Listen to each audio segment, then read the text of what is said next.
À toutes, à tous, on contourne à peine la forme habituelle, mais je vais faire, comme je le fais d'habitude, lire un peu un résumé de cet arrêt pour que les auditeurs qui nous écouteront, à l'heure qui leur convient, puissent savoir de quoi il s'agit. La Cour suprême juge, c'est l'essence de cet arrêt, que la loi sur le droit d'auteur oblige les utilisateurs à payer une seule redevance pour la diffusion en contenu d'œuvres en ligne. Le droit d'auteur est là pour protéger les œuvres originales, écrites, musicales ou artistiques. En vertu de la loi sur le droit d'auteur du Canada, la personne qui crée une œuvre est titulaire du droit d'auteur et a le droit exclusif de reproduire ou d'exécuter cette œuvre. Si une autre personne veut reproduire ou exécuter l'œuvre, elle doit demander la permission au titulaire du droit d'auteur, qui lui demande habituellement de payer des frais, ce qu'on appelle une redevance. Le titulaire du droit d'auteur est aussi la seule personne qui a le droit de communiquer l'œuvre au public par télécommunication, comme par exemple faire jouer une pièce, une chanson à la radio.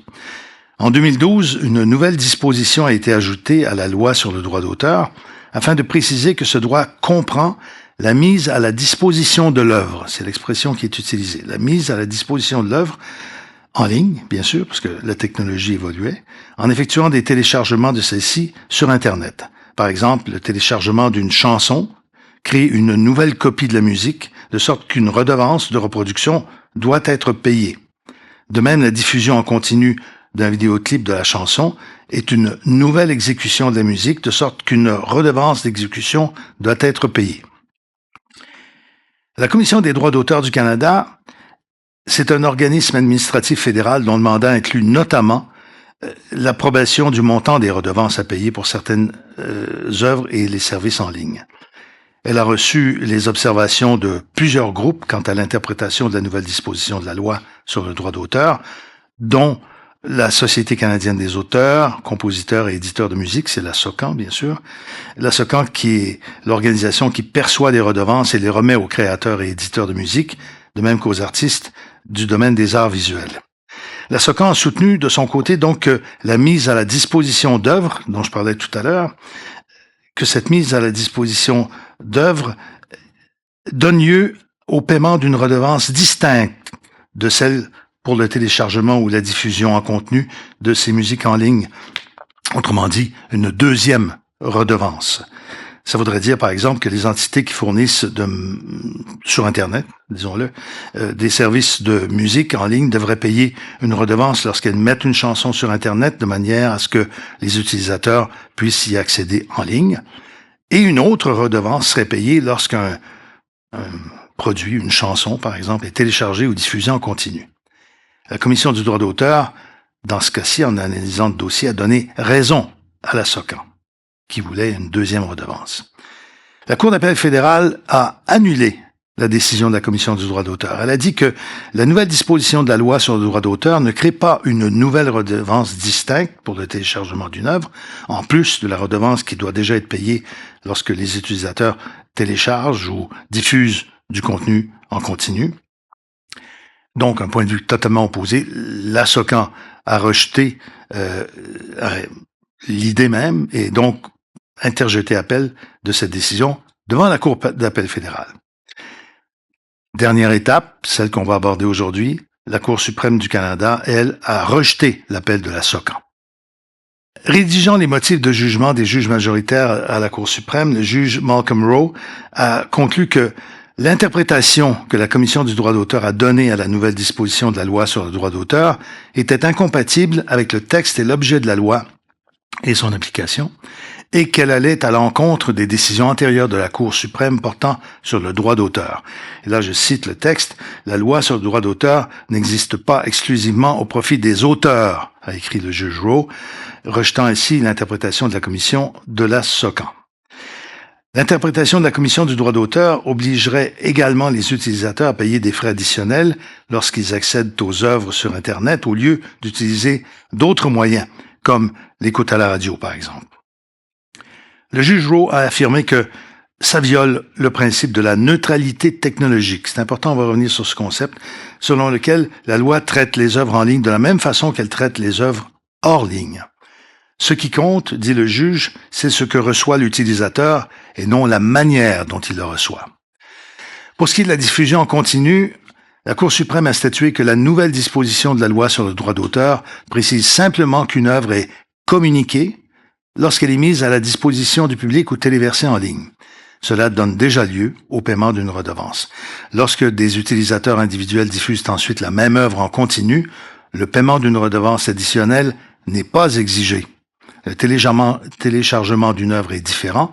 Il repose, lui, sur un droit distinct, soit le droit de reproduire l'œuvre et non celui de communiquer l'œuvre au public par télécommunication. Je rappelle que ce jugement a été rendu par une grande majorité des juges de la Cour suprême du Canada, avec seulement un avis de concordance. Autrement dit, deux des juges, la juge Karakatsanis et la juge Martin, ont rejeté aussi les prétentions de la Commission du droit d'auteur, mais en fait, elle n'est pas d'accord avec la décision de la Cour. Autrement dit, le droit d'auteur devrait être examiné selon la norme de décision correcte. D'abord, je vous remercie, Maître Hébert Tremblay et Maître Hainaut, d'avoir accepté ce défi considérable d'être avec nous aujourd'hui.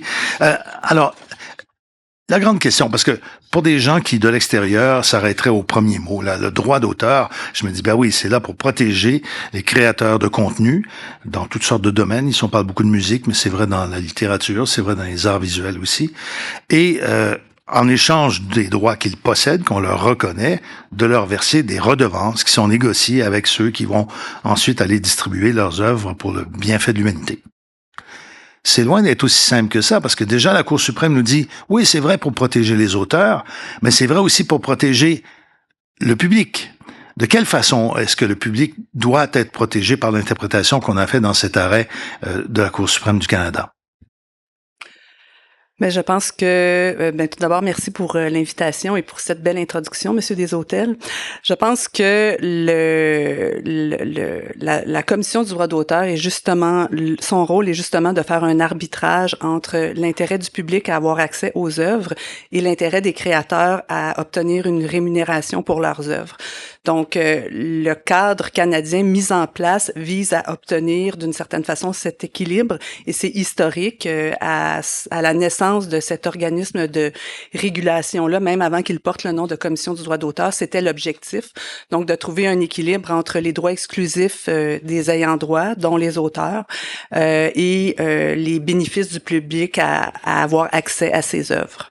Donc ça, c'était le principe de base qu'on veut respecter là, mais sauf que tout a changé entre le moment où on évoque pour la première fois la protection nécessaire pour un auteur de sa création, le créateur ou ses ayants droit d'ailleurs, parce que ça s'étire dans le temps, tout ça. Et aujourd'hui, au moment où la Cour statue à nouveau, il y a quelques années à peine, les technologies sont intervenues et l'accès à une œuvre, son acquisition en échange de redevances, sont plus du tout dans le même ordre d'idée. Qu'est-ce qu'on doit dire qui est le plus important? Ce sont les nouvelles technologies qui obligent à repenser ou à revoir la loi, sinon à la repenser. C'est certain que c'est les nouvelles technologies qui ont engendré cet arrêt-là, parce que si on se replace dans le contexte historique et politique, mais cet arrêt-là découle du traité de l'OMPI qui avait été signé par le Canada en 1997, qui visait à mettre le nouveau droit de mise à disposition accessible aux auteurs en raison des nouvelles technologies. 1997, ça date déjà. C'est sûr que il y a les technologies ont continué d'évoluer depuis ce temps-là. Mais ce que la Cour suprême vient dire dans l'arrêt, puis je pense que c'est là le principe de neutralité technologique, on va peut-être parler plus tard, mais c'est qu'en fait, même s'il y a des avancées technologiques et qu'il faut peut-être rajouter certains mots dans la loi pour protéger les ayants droit, les utilisateurs ne devraient pas en écoper. Et donc, les redevances, là, dans le cas qui nous intéresse, ne devraient pas être affectées par ces nouvelles technologies-là. Cela dit, on peut peut-être faire le ménage tout de suite là-dedans. La plupart des parties qui se sont exprimées devant la Cour suprême, et il y avait beaucoup de monde, à la fois des gens qui sont des utilisateurs, des consommateurs, et puis d'autres qui sont des distributeurs de ces produits-là culturels. Donc, beaucoup d'avis très différents. Il y a vraiment deux camps très très tranchés. L'idée, au départ, de la SOCAN et des autres qui pensaient comme elle, c'est pas tellement de faire augmenter les redevances versées aux artistes que de reconnaître le fait que une nouvelle redevance devait reconnaître une nouvelle réalité. Parce qu'il n'y a jamais été question des sous à verser. D'ailleurs, c'est pas le rôle de la Cour suprême d'établir là-dessus. D'autres le font. Mais c'est vrai que ça a pu amener peut-être un peu de confusion. Genre, ah oui, on sait bien, ils veulent tout avoir. Ou les autres qui disent, ben non, vous voulez pas, vous, tout avoir, vous, les grands méchants distributeurs. C'était pas à ce niveau-là que se passait le discours. Non, c'était pas une question économique, mais plutôt philosophique à la base. Mais bien entendu, la SOCAN réclamait la possibilité de demander à la Commission du droit d'auteur d'établir une redevance en fonction de ce nouveau droit exclusif. Faut savoir que le traité de l'OMP, là, évoqué par ma collègue, visait à reconnaître de nouveaux droits pour aider les créateurs à faire face aux défis des nouvelles technologies. Il faut se rappeler là que il y a eu évidemment de la copie et de la mise à disposition massive d'œuvres musicales de façon illégale par des pirates. Et au niveau international, les pays ont décidé d'adapter donc le droit d'auteur pour assurer aux ayants droit la faculté d'interdire, par exemple, la mise à disposition de leur œuvre, qui est une forme de distribution qui ne pouvait pas s'envisager dans le monde physique, mais dans le monde technologique. Et quand vous dites qu'il y avait deux camps, il y avait beaucoup de monde dans les camps respectifs, là, parce que il y a beaucoup de faits législatifs et judiciaires là, afférents à cette cause-là, dans la mesure où ça origine d'abord d'un dépôt de tarifs de la SOCAN en 2010 pour les services de musique en ligne.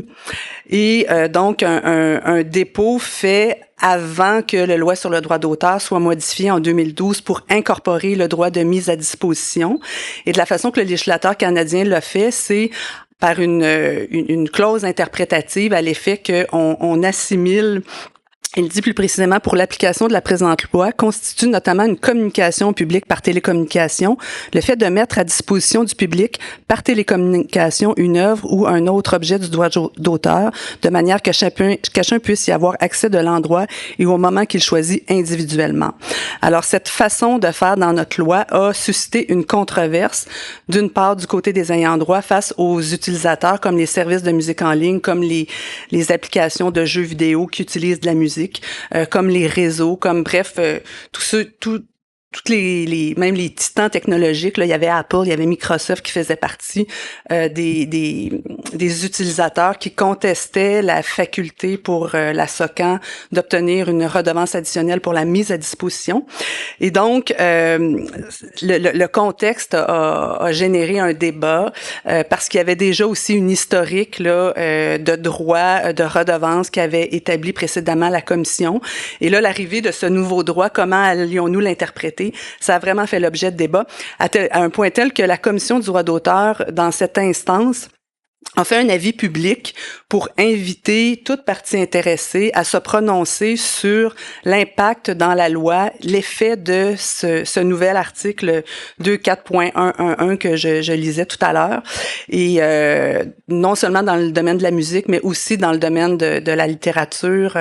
Il y a eu des intervenants, eux, qui voulaient s'assurer que le Canada allait intégrer cette nouvelle obligation-là de façon conforme au traité international qui visait à donner un nouveau droit exclusif aux ayants droit, aux auteurs. Et pour éviter de donner raison à La Fontaine, hein, quand il dit « tous n'en meurent pas, mais tous en sont malades », parce qu'effectivement, il y a eu, au fur et à mesure du développement de ces technologies-là, vous parliez de piratage, c'est un des effets.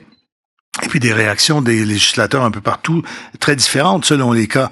Moi, j'ai vécu l'époque où on s'est mis, pas ici, quoi qu'on l'a fait pendant un moment, mais à taxer la cassette vierge qu'on allait acheter chez le marchand, parce qu'on savait que c'est pas pour écouter un son blanc pendant 3 heures que vous avez acheté ça, Monsieur Deshôtels. C'est parce que vous voulez copier quelque chose dessus. Donc, le législateur a réagi de façon très différente selon les cas, et je dirais presque toujours avec 1 ou 2 pas de retard. Est-ce que ça a joué dans les discussions à la Cour suprême du Canada que les technologies évoluant tellement vite, les réponses qu'on doit donner doivent être assez enveloppantes pour couvrir des terrains, même ceux où on n'a pas encore mis les pieds? Parce que ces histoires de copie, c'est une chose, mais la distribution, et on parle même pas là d'intelligence artificielle, c'est encore pire de trouver les voleurs quand ils existent. Mais donc il faut être capable d'amender la loi ou de l'interpréter de telle façon qu'elle s'applique dans des circonstances qu'on ne connaît pas encore. C'est très complexe, ça. Puis de là découle le principe de neutralité technologique que la Cour a tenté d'appliquer. Donc, un exemple de ça, c'est par exemple si un vidéoclip est diffusé sur Musique Plus, à l'époque de ma jeunesse, il y a des droits dans ce vidéoclip-là que Musique Plus diffuse. Il y a des redevances. Par contre, si personne écoute la chaîne Musique Plus au moment où le vidéoclip est joué, les redevances vont être payées quand même.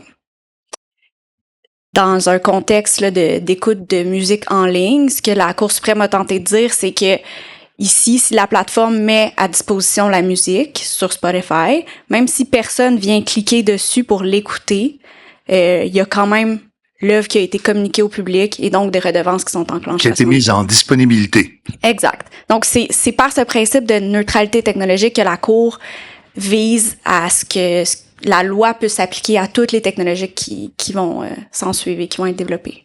Qu'en dit la Cour suprême du Canada de cette histoire-là? Est-ce qu'on pense effectivement aux vrais créateurs de contenu? Là, je parle même pas des ayants droit de leur famille descendants, de ceux qui font le matériel et qui reçoivent de moins en moins pour leurs efforts et leur création. Ben écoutez, la Cour suprême dans l'arrêt qui nous occupe, c'est vraiment attaché à la définition de la mise à disposition là qui avait été interprétée par la Commission du droit d'auteur comme étant susceptible de donner des redevances. Elle s'était basée sur des arrêts antérieurs, presque concomitants au changement législatif. Donc, c'est vraiment un débat technique sur une notion. Mais moi, ce que j'aime retenir de cette décision-là, c'est qu'il y a un droit de mise à disposition qui est exclusif au Canada. Donc, c'est pas possible pour n'importe qui de prendre une œuvre et de la mettre à disposition du public, là, comme on a vu à l'époque là, où il y avait du partage de contenu. Donc, on peut interdire ça au Canada, c'est très clair. Donc, c'est une victoire pour les ayants droit. Ce qui a déçu les ayants droit, c'est de ne pas avoir la faculté de monétiser ce nouveau droit-là, parce que ils prétendaient que le traité en question donner un droit exclusif sans préjudicier les autres droits exclusifs. Donc, leur analyse était que ils auraient pu le monétiser.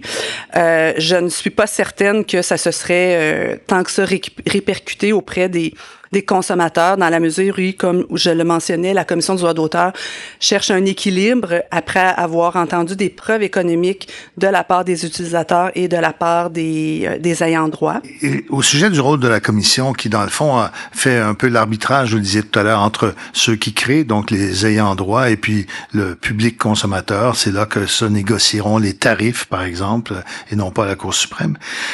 Est-ce que... quelque part dans le texte de l'arrêt, on évoque le fait qu'en ces temps très changeants, le statut même de la commission pourrait être changé ou réévalué, ou plus loin, demander aux législateurs d'être plus pointus peut-être, de plus précis. On a déjà précisé la loi 2 fois depuis l'apparition des nouvelles technologies, d'y aller encore d'une autre précision supplémentaire. Est-ce qu'on s'avance jusque-là? Ben, on s'avance pas jusque-là, mais d'un côté, c'est ce que la Cour suprême laisse sous-entendre en disant « Voici le texte de loi que j'ai devant moi, voici ce que j'en comprends. Après, si on veut que les ayants droit aient droit à plus de redevances, ben c'est dans la cour du législateur. C'est au législateur, c'est à nous comme société de décider si on veut que les artistes soient mieux rémunérés. Est-ce que cet arrêt-là harmonise un peu mieux, vous évoquiez les conventions internationales sur la question du droit d'auteur, est-ce qu'on est là à peu près au même diapason que des démocraties économiques du type de la nôtre par rapport à ce qui se fait en Europe occidentale, par exemple? Mais essentiellement, les législateurs, lorsqu'un traité de droit d'auteur est ratifié et doit être incorporé en droit interne, les législateurs disposent généralement d'une certaine latitude. Oui, surtout que, comme dans d'autres secteurs du commerce, le principe de frontière en ces matières-là n'existe plus vraiment, là. Hein, le consommateur de Papouasie qui veut télécharger un auteur-compositeur gaspésien n'a pas à se préoccuper de ce qui se passe entre les deux pays en termes de frontières. Mais chaque droit interne ayant ses spécificités, c'est important que les législateurs auteurs disposent de cette latitude, si je peux m'exprimer ainsi. Est-ce que sur le principe de neutralité, moi j'aimerais ça qu'on me l'explique un peu mieux. Je veux bien dire, ce qui compte, c'est le résultat à la fin. Est-ce que c'est accessible aux consommateurs, peu importe le chemin que ça doit prendre et la technologie qu'on ne connaît peut-être même pas encore? C'est un peu ça que ça veut dire, et que donc, on ne doit pas se préoccuper du moyen, mais de l'effet. Mais surtout, je pense que ce qu'on veut retenir, c'est que les mêmes droits vont entrer en compte. Les mêmes droits vont être déclenchés, peu importe la technologie. Donc, pour le téléchargement, par exemple, ça va être le droit de reproduction, qui serait le même droit que vous auriez enclenché en reproduisant sur votre cassette vierge. Si je clique télécharger, puis la pièce de musique est téléchargée dans ma librairie, il y a le même droit de reproduction qui engendre des redevances pour l'auteur. Ouais. De la même façon, si j'écoute en ligne, c'est le droit d'exécution, qui est déjà un droit qui est prévu par la loi sur le droit d'auteur, qui entre en jeu. Il y a un paragraphe dans le résumé que j'évoquais tout à l'heure et dans ce qu'on retient de l'arrêt de la Cour suprême, où on dit il est dans l'intérêt de la société d'avoir accès aux créations intellectuelles. L'accès aux œuvres permet aux utilisateurs d'être inspirés et de réaliser à leur tour leur propre création originale. Le régime instauré par la loi sur le droit d'auteur ne devrait donc pas avoir pour effet de restreindre indûment l'accès aux œuvres ou de complexifier leur utilisation. Alors là, la Cour suprême se place, j'allais dire, à un autre niveau. On parlait de philosophie tout à l'heure, là, c'est même autre chose, en disant, écoutez, il faut que ce soit l'accès le plus libre possible parce que c'est à partir de ce que Rimbaud a fait que Lucien Francoeur peut écrire. Dans le fond, je simplifie, mais c'est un peu ça, là. Et donc, le produit doit être accessible avec le moins de contraintes possible, sans brimer les droits des ayants droit qui doivent être rémunérés pour leur travail. Mais après ça, il faut que ce soit accessible parce que notre société en dépend. Je mets des mots dans la bouche du juge, mais c'est un peu ça qu'il nous dit. Ben, en fait, la loi sur le droit d'auteur, je pense, pour les tribunaux et pour les juristes, ça vise à protéger les auteurs. C'est de là où découle la possibilité pour l'auteur d'avoir l'exclusivité de son œuvre et de concéder des licences ou des cessions pour obtenir une rémunération. Je pense qu'il n'y a pas de controverse là-dessus.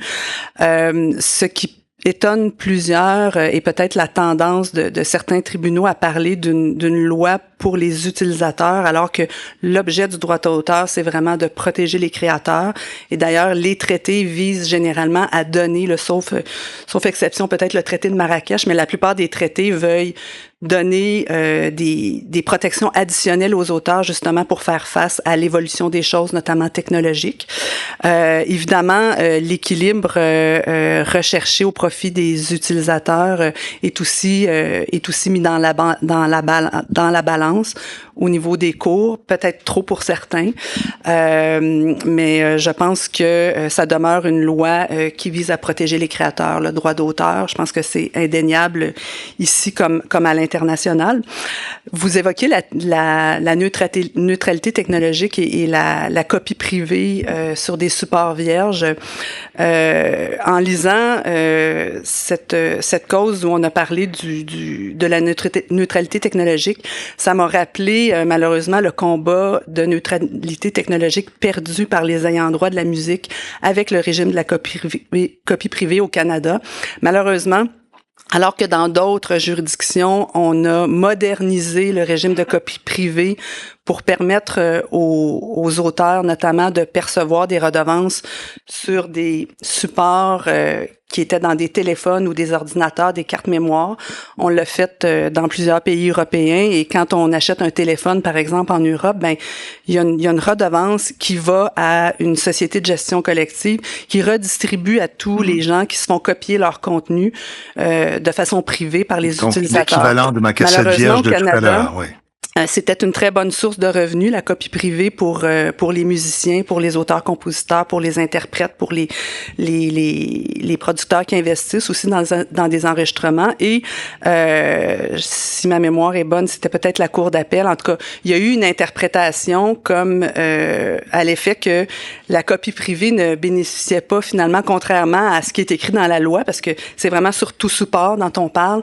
Mais comme on a dit, ben on voit pas le support dans la carte mémoire, on l'a pas assimilé à ça, ce que je trouve très gênant comme traitement pour les ayants droit canadiens à l'égard de leur contenu qui doit trouver une façon qui doit être rémunéré en fonction de l'évolution technologique et j'ose espérer que cette neutralité technologique-là bénéficiera éventuellement aussi aux ayants droit et pas seulement aux utilisateurs. Maître Hébert Tremblay, vous vouliez ajouter quelque chose là-dessus? Oui, mais j'ajouterais peut-être que ce combat-là, au moment où on parlait de taxe iPod, c'était exactement au même moment où la loi a été changée en 2012. Donc, il y avait vraiment à ce moment-là peut-être un manque de volonté politique de changer la loi sur le droit d'auteur pour, par exemple, préciser que les supports pouvaient être autres que des supports analogues.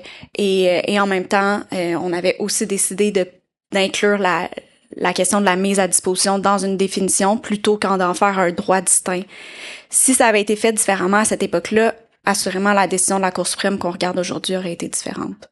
Oui, comme quoi la Cour suprême, et ça on l'a vu dans d'autres circonstances au cours de nos balados, où la Cour suprême se tourne et regarde par-dessus l'épaule vers le législateur en disant, si vous nous aviez amené une autre loi, peut-être qu'on serait obligé de regarder les choses différemment, mais on est obligé de s'en tenir au droit. Et là, il est écrit en noir sur blanc, on est pris avec ça. C'est un peu ça, dans le fond, ce que vous dites, hein?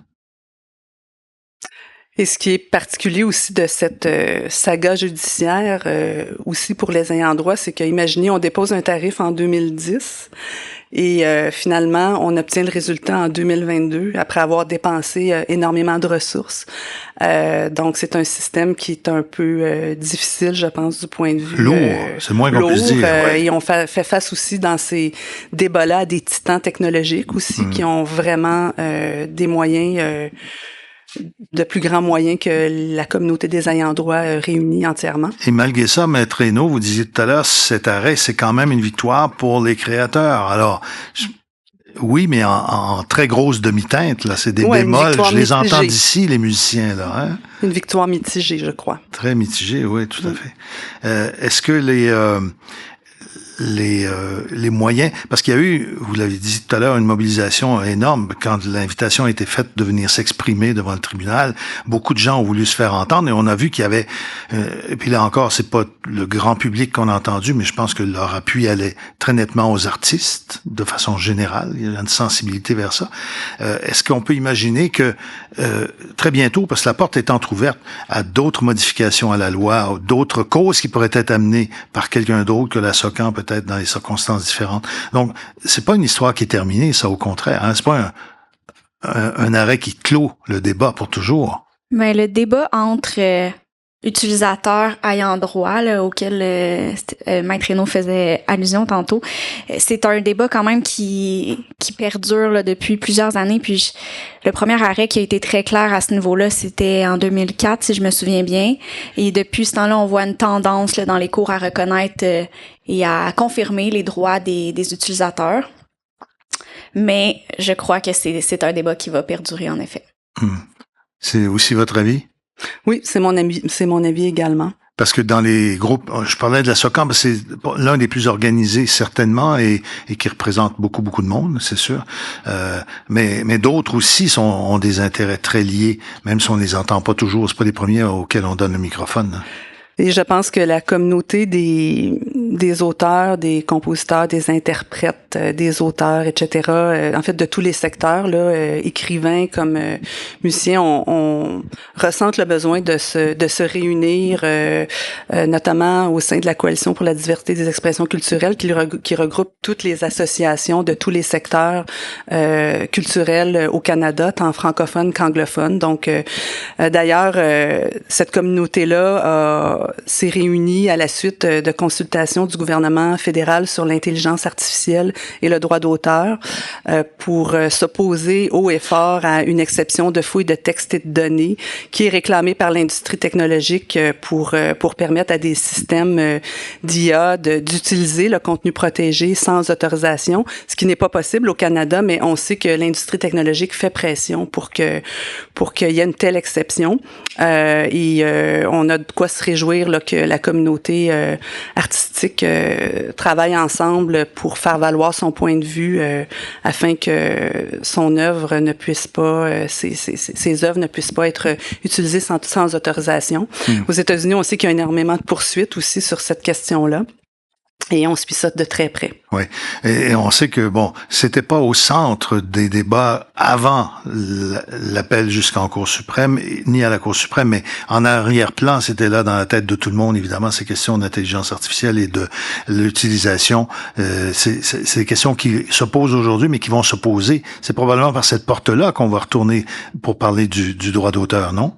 Mais en fait, je pense pas que les ayants droit pensaient dans l'affaire Entertainment Software Association et SOCAN là, entre 2002 et on peut penser que si la décision a été rendue en 2022, les représentations ont eu lieu avant. Oui. L'intelligence artificielle générative a vraiment été démocratisée là, autour de l'automne 2022. Donc, je pense qu'il y a de nouvelles procédures judiciaires qui ont été amorcées au Canada où cette question-là sera tranchée, notamment l'affaire impliquant des grands médias canadiens qui contestent, qui poursuivent OpenAI pour avoir utilisé par des robots leur contenu sur leur site légitime sans autorisation, donc en bris de leurs conditions de licence. Et c'est des choses qu'on suivra de très près, évidemment. Oui, là, on va être dans du très concret avec des exemples, puis y compris des choses qu'on ne voit pas encore, mais dont on sait qu'elles se passent en sous-main quelque part. L'écrémage des connaissances au détriment de ceux qui les produisent, c'est pas un phénomène nouveau, mais là, c'est en accéléré, c'est certain. Mais en tout cas, je veux déjà vous remercier toutes les deux. Maître Sarah Hébert-Tremblay et Maître Stéphanie Hainaut. Et j'invite les gens qui sont avec nous dans la salle à lever la main et on ira vous porter un microphone pour vous permettre de poser une question. Alors, ma question est très concrète. Imaginons un créateur qui veut rendre son œuvre publique. Ça peut être un livre, une œuvre écrite, musicale ou une œuvre visuelle, peu importe. Quelles sont les recommandations que vous lui faites pour protéger au mieux ses droits et maximiser ses revenus dans le contexte actuel et dans celui de la décision que nous abordons aujourd'hui? Mais dans le contexte de la décision, on peut prendre pour acquis que cet artiste-là fait de la musique, parce que c'est ce sur quoi la décision portait. Puis notre meilleur conseil serait sans doute de se faire représenter par une société de gestion. Comme la SOCAN en musique, et si vous êtes dans l'écriture scénaristique, la SACD, par exemple, qui est une société de gestion de droit, la Sartec aussi, qui peut vous accompagner pour l'écriture, l'UNEC, si vous travaillez comme auteur littéraire, et Copybec, bien sûr, qui s'occupe là, de la gestion collective des droits des écrivains. Évidemment, c'est ça. Notre conseil, c'est de joindre ces collectifs-là qui vous offrent des services. Et j'ajouterais aussi peut-être ne pas mettre vos œuvres à disposition de plateformes qui prennent vos droits dans leurs conditions d'utilisation, notamment pour entraîner l'IA. Si j'étais une artiste visuelle, par exemple, je serais pas portée à aller mettre ça sur X, par exemple.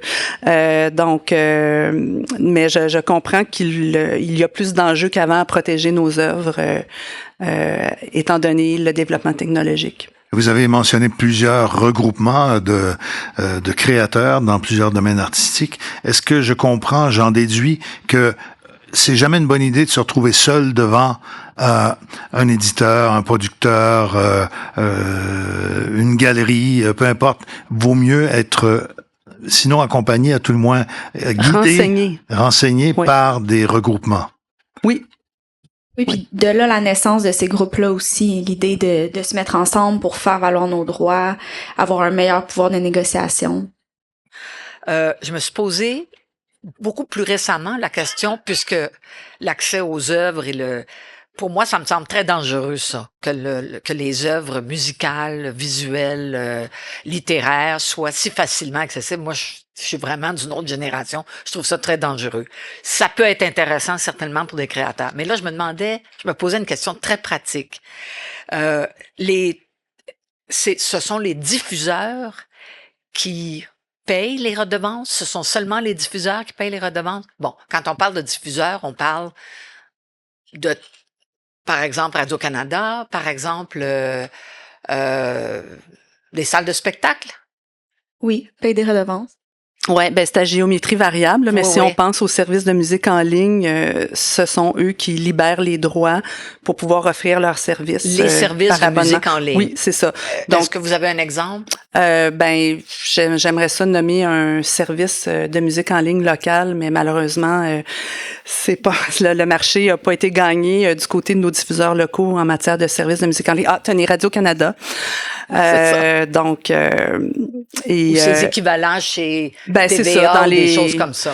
Oui, c'est ça. Okay. Ce sont les utilisateurs qui... en fait, ce sont eux qui sont assimilés comme des groupes d'utilisateurs qui vont devant la commission du droit d'auteur parce que c'est eux qui les mettent à disposition du public. Donc, ce sont eux également qui gèrent les redevances. Non, ils versent les redevances à des sociétés de gestion collective. C'est ça que je voulais savoir. Eux ont leurs propres règles pour reverser leurs redevances à leurs ayants droit. Donc, avec leurs algorithmes, leurs logarithmes, leur système, en fonction de différents critères qu'ils établissent entre eux. Donc, beaucoup de gens font de l'argent ou vont tirer des revenus de la gestion collective, qui est la meilleure façon pour les ayants droit et pour les utilisateurs, au fond, de gérer ça. Parce que si on demandait à un service de musique en ligne d'aller payer chaque musicien, chaque auteur-compositeur, ça serait insoutenable. Alors, le système fait en sorte que la commission va déterminer combien ça coûte.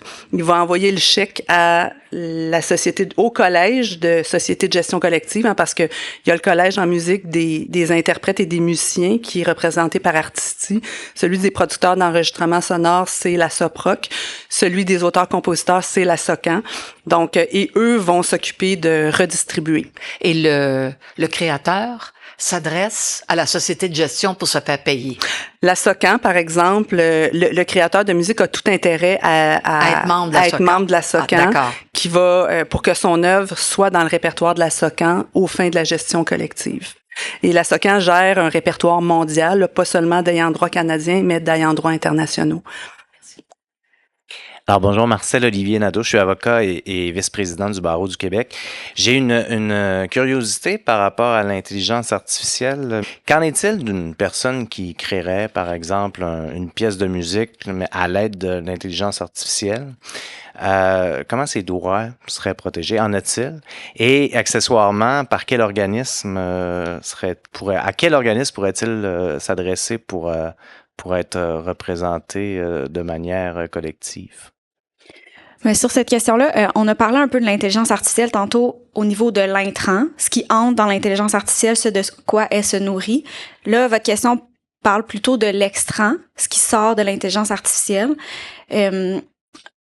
En ce moment, ce qu'on pense, c'est que il faut être une personne physique pour avoir accès au droit d'auteur. Donc, une intelligence artificielle pourrait pas revendiquer le droit d'auteur. Par contre, en ce moment, il y a une œuvre qui a été enregistrée devant le registraire du droit d'auteur. C'est assez facile au Canada d'obtenir un enregistrement de droit d'auteur. Il suffit de présenter une demande, inscrire l'auteur. Donc, il y a une œuvre qui a été enregistrée comme ça avec un co-auteur qui est une intelligence artificielle. L'enregistrement de cette œuvre-là, présentement, est contesté. Donc, on va bientôt avoir une décision de la Cour qui va se prononcer exactement sur cette question-là. Puis en complément, les causes où ces questions-là ont été posées ont vraiment recherché à voir s'il y avait une intervention humaine, donc s'il y avait du jugement et de la créativité avant de conclure à la question de savoir s'il y avait un droit d'auteur ou pas qui s'appliquait sur l'œuvre. Donc, je pense qu'il y a assez un consensus international, là, même en Asie, en Europe et aux États-Unis, là, à l'effet que c'est un humain qu'on peut protéger par le droit d'auteur. Donc, il suffit pas de peser sur un piton, Manon, pour avoir un droit d'auteur. Je suis très content qu'on ait pu ouvrir et conclure, j'allais dire, notre conversation sur ces questions-là qui, à l'horizon très proche, vont nous intéresser et nous préoccuper beaucoup. Elles vont se retrouver devant la Cour suprême, c'est certain, et probablement faire l'objet d'un de nos prochains balados si la série se poursuit l'an prochain pour une 3e saison. En attendant, je vais remercier en votre nom nos invités, Maître Sarah Hébert-Tremblay et Maître Stéphanie Hainaut. Remercier aussi notre public qui était réuni aujourd'hui à la Bibliothèque du Quai à Montréal. Merci.